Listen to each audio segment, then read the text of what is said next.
Hi friends, ಎಲ್ಲರಿಗೂ ನಮಸ್ಕಾರ. Welcome to my channel. ಇವತ್ತು ತುಂಬಾ ಟೇಸ್ಟಿಯಾಗಿ ಸಿಂಪಲ್ಲಾಗಿ ಬಂಗುಡೆ ಮೀನಿನ ಸಾರು ಹೇಗೆ ಮಾಡೋದು ಅಂತ ತೋರಿಸ್ಕೊಡ್ತಾ ಇದ್ದೀನಿ.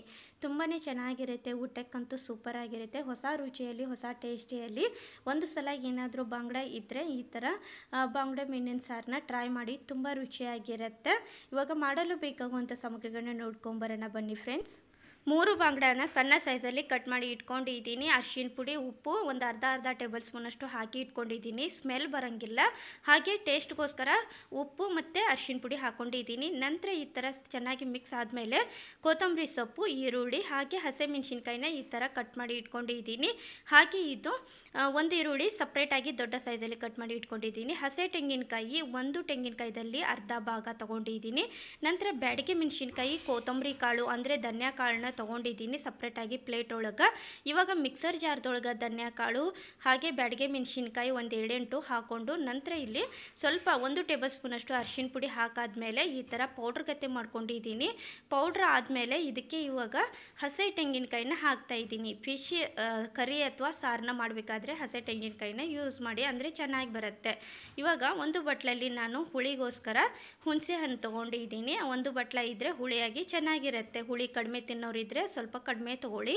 ನಂತರ ಹಸಿ ತೆಂಗಿನಕಾಯಿ ಹಾಕಿ, ನಂತರ ಒಂದು ಈರುಳ್ಳಿ ದೊಡ್ಡ ಸೈಜಲ್ಲಿ ಕಟ್ ಮಾಡಿರೋದನ್ನು ಹಾಕ್ಕೊಂಡಿದ್ದೀನಿ. ನಂತರ ಇಲ್ಲಿ ಹುಳಿಗೋಸ್ಕರ ಹುಣಸೆ ಹಣ್ಣು ಬೀಜನೆಲ್ಲ ತೆಗೆದು ಕ್ಲೀನ್ ಮಾಡಿ ಈ ಥರ ಹಾಕ್ಕೊಂಡು, ಸ್ವಲ್ಪ ನೀರು ಹಾಕ್ಕೊಂಡು 1-2 ರೌಂಡು ತಿರುಗಿಸ್ಕೊಂಡ್ರೆ ಈ ಥರ ಸಣ್ಣದಾಗಿ ಪೇಸ್ಟ್ ಗತೆ ಬರುತ್ತೆ. ನಂತರ ಇವಾಗ ಇನ್ನೂ ಸಣ್ಣದಾಗಿ ಬೇಕು ಅಂತೇಳಿ ಮತ್ತೆ ಸ್ವಲ್ಪ ನೀರನ್ನು ಸೇರಿಸ್ಬಿಟ್ಟು ಈಗ ಮತ್ತೆ 3-4 ರೌಂಡು ತಿರುಗಿಸ್ಕೊಂಡ್ರೆ ಈ ಥರ ಸಣ್ಣದಾಗಿ ಪೇಸ್ಟ್ ಥರ ಬರುತ್ತೆ. ಇದೇ ಥರ ನಾವು ಪೇಸ್ಟನ್ನು ಮಾಡ್ಕೊಳ್ಬೇಕು ಸಣ್ಣದಾಗಿ, ಅಂದರೆ ಸಾರಿಗೆ ತುಂಬ ರುಚಿಯಾಗಿರುತ್ತೆ. ಇವಾಗ ಗ್ಯಾಸ್ ಮೇಲೆ ನಾನಿಲ್ಲಿ ಸ್ವಲ್ಪ ಬಾಣಲೆನ ಕಾಯ್ಲಿಕ್ಕೆ ಇಟ್ಕೊಂಡಿದ್ದೀನಿ. ಅದಕ್ಕೆ ಇವಾಗ ಗ್ಯಾಸ್ ಹಚ್ಕೊಂಡು ಸ್ವಲ್ಪ ಎಣ್ಣೆಯನ್ನು ಒಗ್ಗರಣೆಗೆ ಹಾಕ್ತಾಯಿದ್ದೀನಿ.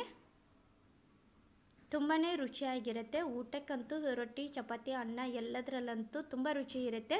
ಬಂಗುಡೆ ಮೀನು ಏನಾದರೂ ಇದ್ದರೆ ಒಂದು ಸರ್ತಿ ಹೀಗೆ ಟ್ರೈ ಮಾಡಿ, ತುಂಬಾ ರುಚಿ ಇರುತ್ತೆ. ಒಂದು ಹೊಸ ರುಚಿಯಲ್ಲಿ ನಿಮಗೆ ತುಂಬ ಟೇಸ್ಟಿಯಾಗಿ ಅನಿಸುತ್ತೆ ನೋಡಿ. ಇವಾಗ ಎಣ್ಣೆ ಕಾದಾದಮೇಲೆ ಇದಕ್ಕೆ ನಾನು ಹಸಿಮೆಣಸಿನ್ಕಾಯಿ ಒಂದು 7-8 ಹಸಿಮೆಣಸಿನ್ಕಾಯಿನ ಈ ಥರ ಕಟ್ ಮಾಡಿ ಇಟ್ಕೊಂಡಿದ್ದೀನಿ. ಹಸಿಮೆಣಸಿನ್ಕಾಯಿ ಹಾಗೆ ಸಣ್ಣ ಸೈಜಲ್ಲಿ ಕಟ್ ಮಾಡಿ ಇಟ್ಕೊಂಡಿರುವಂಥ ಒಂದು ಈರುಳ್ಳಿ, ಸ್ವಲ್ಪ ಕೊತ್ತಂಬರಿ ಸೊಪ್ಪು ಹಾಕ್ಕೊಂಡು ಸ್ವಲ್ಪ ಕೆಂಪಗಾಗಿ ಫ್ರೈ ಮಾಡ್ತಾಯಿದ್ದೀನಿ ಒಗ್ಗರಣೆಯಲ್ಲಿ. ಜಾಸ್ತಿ ಟೈಮ್ ಅಂತೂ ತೊಗೊಳ್ಳೋದೇ ಇಲ್ಲ. ಕಡಿಮೆ ಸಮಯದಲ್ಲಿ ಕಡಿಮೆ ಸಾಮಗ್ರಿಗಳನ್ನ ಹಾಕಿ ಈಸಿಯಾಗಿ ನೀವು ಈ ಥರ ಬಂಗುಡೆ ಮೀನನ್ನು ಸಾರನ್ನ ಮಾಡ್ಕೊಳ್ಳಿ. ನೋಡಿ, ಈ ಥರ ಮೀಡಿಯಮ್ದಲ್ಲಿ ಸ್ವಲ್ಪ ಕೆಂಪಗಾದರೆ ಸಾಕು. ಇದಕ್ಕೆ ಇವಾಗ ಒಂದು ಅರ್ಧ ಟೇಬಲ್ ಸ್ಪೂನಷ್ಟು ಅರಿಶಿನ ಪುಡಿನ ಹಾಕ್ತಾಯಿದ್ದೀನಿ.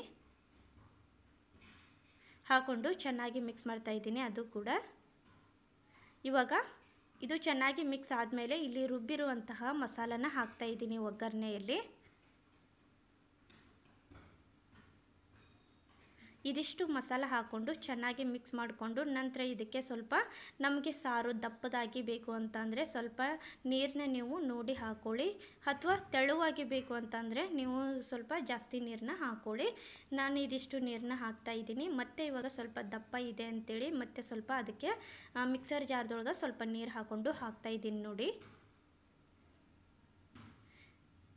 ಮೀನಿನ ಸಾರು ಸ್ವಲ್ಪ ತೆಳುವಾಗಿದ್ರೇ ಟೇಸ್ಟಿಯಾಗಿ ಚೆನ್ನಾಗಿರುತ್ತೆ, ಜಾಸ್ತಿ ದಪ್ಪ ಇರಬಾರ್ದು. ನೋಡಿ, ಈ ಥರ ಮೀಡಿಯಮ್ದಲ್ಲಿ ಇದ್ದರೆ ಸಾಕು.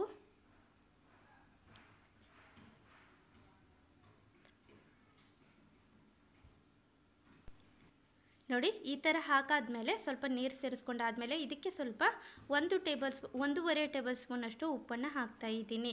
ಫಿಶ್ಗೆ ನಾವು ಮೊದಲೇ ಉಪ್ಪನ್ನು ಹಾಕಿರೋದ್ರಿಂದ ಸ್ವಲ್ಪ ನೋಡಿ ಇದಕ್ಕೆ ಮೊದಲು ಕಡಿಮೆನೇ ಹಾಕ್ಕೊಳ್ಬೇಕು. ನಂತರ ನಿಮಗೇನಾದರೂ ಕಡಿಮೆ ಅನಿಸಿದರೆ ಮತ್ತೆ ಹಾಕೊಳ್ಳಿಕ್ಕೆ ಆಗುತ್ತೆ. ನೋಡಿ, ಈ ಥರ ಉಪ್ಪು ಹಾಕ್ಕೊಂಡು ಚೆನ್ನಾಗಿ ಮಿಕ್ಸ್ ಮಾಡ್ಕೊಳ್ತಾ ಇದ್ದೀನಿ. ಇವಾಗ ಇಲ್ಲಿ ನಾನು ಉಪ್ಪು ಮತ್ತು ಅರಿಶಿನ ಪುಡಿನ ಬಂಗುಡಕ್ಕೆ ಇಲ್ಲಿ ಹಾಕಿ ಇಟ್ಕೊಂಡಿದ್ದೀನಲ್ವ, ಅದಕ್ಕೆ ಇವಾಗ ನೀರು ಹಾಕಿ ತೊಳಿಬೇಕು. 1-2 ಸರ್ತಿ ಇದಕ್ಕೆ ನೀರು ಹಾಕ್ಕೊಂಡು ಚೆನ್ನಾಗಿ ತೊಳೆದು ಇಡ್ತಾ ಇದ್ದೀನಿ ನೋಡಿ.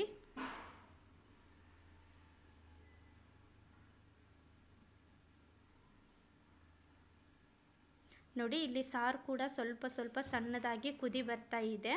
ಇವಾಗ ಒಂದು ಅರ್ಧ ಭಾಗ ನಾನು ಕ್ಲೋಸ್ ಮಾಡಿ ಇಡ್ತಾ ಇದ್ದೀನಿ.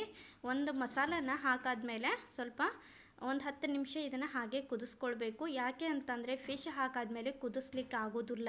ಯಾಕೆ ಅಂತಂದರೆ ನಾವು ಜಾಸ್ತಿ ಏನಾದರೂ ಫಿಶ್ ಹಾಕಾದ್ಮೇಲೆ ಕುದಿಸ್ಬಿಟ್ರೆ ಮುಳುಗಳೆಲ್ಲ ಬಿಟ್ಕೊಂಡ್ಬಿಡತ್ತೆ, ಹಾಗೆ ಚೆನ್ನಾಗಿರಂಗಿಲ್ಲ ತಿನ್ನಲಿಕ್ಕೆ.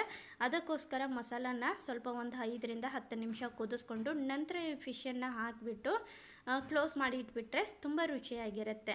ಇವಾಗ ನೋಡಿ ಸಣ್ಣದಾಗಿ ಕುದಿ ಬರ್ತಾ ಇದೆ ನೋಡಿ.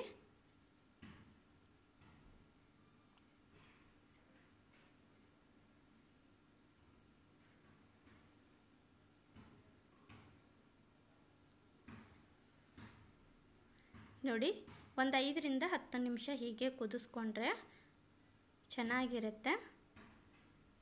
ಇವಾಗ ಈ ಥರ ಕುದಿಯೋ ಟೈಮ್ದೊಳಗೆ ತ್ರಿಪೋಳಿ ಕಾಳು ಅಂತೇಳಿ ಸಿಗತ್ತೆ ಬ್ಲ್ಯಾಕ್ ಕಲರಿಂದು. ಇದನ್ನು ಫಿಶ್ ಕರಿ ಮಾಡಬೇಕಾದ್ರೆ ಅಥವಾ ಸಾರನ್ನ ಮಾಡಬೇಕಾದ್ರೆ ಮಾತ್ರ ಇದನ್ನು ಯೂಸ್ ಮಾಡ್ತಾರೆ. ಸ್ಮೆಲ್ ಬರುತ್ತೆ, ಹಾಗೆ ಟೇಸ್ಟ್ ಚೆನ್ನಾಗಿರುತ್ತೆ ಅಂತೇಳಿ ಮಾತ್ರ ಅದನ್ನು ತ್ರಿಪೋಳಿ ಕಾಳನ್ನ ಯೂಸ್ ಮಾಡ್ತಾರೆ ನೋಡಿ. ಇದ್ದರೆ ನೀವು ಹಾಕೊಳ್ಳಿ, ಇಲ್ಲಾಂದರೆ ಸ್ಕಿಪ್ ಮಾಡ್ಬೋದು, ಪರವಾಗಿಲ್ಲ. ನೋಡಿ ಒಂದು ಅರ್ಧ ಭಾಗನ ಒಂದು 10 ನಿಮಿಷ ಕುದಿಲಿಕ್ಕೆ ಇಟ್ಟಾದ್ಮೇಲೆ ಇವಾಗ ನೋಡಿ ಒಂದು 10 ನಿಮಿಷ ಈ ಥರ ಚೆನ್ನಾಗಿ ಕುದಿಬೇಕು. ಮೇಲೆ ಎಲ್ಲ ಸ್ವಲ್ಪ ಎಣ್ಣೆ ಬಿಟ್ಕೊಳ್ಬೇಕು ನೋಡಿ. ಈ ಥರ ಎಣ್ಣೆ ಸ್ವಲ್ಪ ಸ್ವಲ್ಪ ಕಾಣಿಸ್ತಾ ಇದೆ. ಈ ಥರ ಎಣ್ಣೆ ಎಲ್ಲ ಬಿಟ್ಕೊಂಡ್ರೆ ಚೆನ್ನಾಗಿ ಕುದ್ದಿದೆ ಅಂತೇಳಿ ನಮ್ಗೆ ಗೊತ್ತಾಗತ್ತೆ. ತ್ರಿಪೋಳಿ ಕಾಳು ಅಂತಂದರೆ ಅದು ಕರಗಂಗಿಲ್ಲ, ಹಾಗೆ ಇರುತ್ತೆ ನೋಡಿ. ಇವಾಗ ನಾನು ತೋರಿಸಿದೆ ಅಲ್ವಾ, ಅದೇ ಥರನೇ ಇರುತ್ತೆ. ತಿನ್ನಬೇಕು ಅಂತಂದರೆ ಅದನ್ನು ತಿನ್ನೋಂಗಿಲ್ಲ, ಸ್ವಲ್ಪ ಸ್ಮೆಲ್ಗೋಸ್ಕರ ಚೆನ್ನಾಗಿರುತ್ತೆ ಅಂತೇಳಿ ಅದನ್ನು ಹಾಕ್ತಾರೋ. ಇಲ್ಲ ಅಂದರೆ ನೀವು ಸ್ಕಿಪ್ ಮಾಡ್ಬೋದು, ಇದ್ದರೆ ಹಾಕ್ಕೊಳ್ಳಿ. ನಂತರ ಇಲ್ಲಿ ನಾನು ಈ ಥರ ಕುದಿಯೋ ಟೈಮ್ದೊಳಗೆ ಒಂದೊಂದಾಗಿ ಫಿಶ್ನ ಹಾಕ್ಕೊಳ್ತಾ ಇದ್ದೀನಿ. ಹಾಕ್ಕೊಂಡು ಜಾಸ್ತಿ ಇದನ್ನು ತಿರುಗಿಸ್ಕೊಳ್ಬಾರ್ದು, ಸ್ವಲ್ಪ ಈ ಥರ ಅಗಲವಾಗಿ ಮಾಡ್ಕೊಂಡ್ಬಿಟ್ರೆ ಅಂದರೆ ಸಾರು ಎಲ್ಲ ಬಿಸಿಯಾಗಿರುತ್ತಲ್ವ, ಅದರಲ್ಲಿನೇ ಕುದ್ದು ಬರುತ್ತೆ ಫಿಶ್. ನೋಡಿ ಈ ಥರ ಆದಮೇಲೆ ಗ್ಯಾಸ್ನ ಆಫ್ ಮಾಡಿದ್ದೀನಿ. ಗ್ಯಾಸ್ ಆಫ್ ಮಾಡಿಬಿಟ್ಟು ಹಾಗೆ ಇದನ್ನು ನೋಡಿ ಈ ಥರ ಚಮಚಲ್ಲಿಂದ ಈ ಥರ ಮಾಡಿಬಿಟ್ರೆ ಸಾಕು. ನೋಡಿದ್ರಲ್ವ, ಒಡೆಯಂಗಿಲ್ಲ, ಏನೂ ಆಗೋದಿಲ್ಲ. ಊಟಕ್ಕೆ ಸೈಡ್ ಡಿಶ್ ಆಗಿ ತುಂಬಾ ರುಚಿಯಾಗಿರುತ್ತೆ.